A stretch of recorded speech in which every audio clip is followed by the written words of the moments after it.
আসসালামু আলাইকুম। Soma's little world থেকে সোমা বলছি। ইলিশ মাছের পাতুরি করব আজকে। তো প্রথমে প্যানে তেল নিয়ে নিলাম। পেঁয়াজ কুচি নেব প্রায় 3 কাপের মতো। যেহেতু পাতুরি, এতে অনেক পেঁয়াজ লাগবে। তো আমার প্রায় 2 কেজি সাইজের একটা ইলিশ মাছ ছিল আমার, সেখান থেকে আমি 7 পিস নিয়েছি।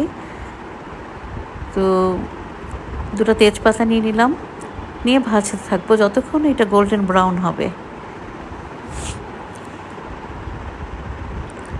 এক পর্যায়ে আমি এর মধ্যে দিয়ে দেব 10টা কাঁচামরিচ মাঝখান দিয়ে ফেড়ে। যেহেতু পাতুরি, এর মেইন ইনগ্রিডিয়েন্টই হচ্ছে পেঁয়াজ, তেল, কাঁচামরিচ, একটু আদা বাটা আর লেবুর রস, আর 2টা তেজপাতা।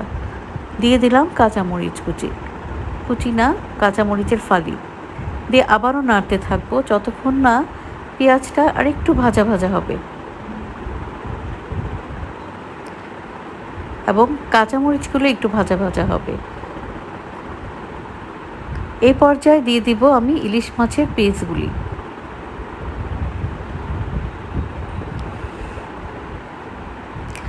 এখন দিয়ে দিব আমি প্রায় 1 টেবিল চামচের মতো আদা বাটা।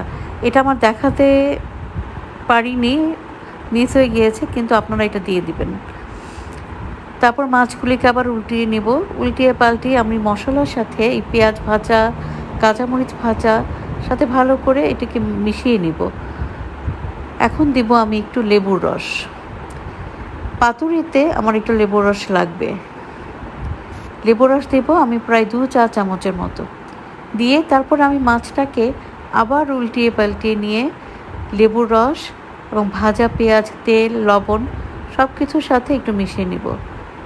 হয়ে গেল আমার ইলিশ মাছের পাতুরি। এখন পরিবেশনার পালা। প্লেটারে মাছগুলি সাজিয়ে রাখলাম। তৈরি হয়ে গেল আমার মজাদার ইলিশ মাছের পাতুরি।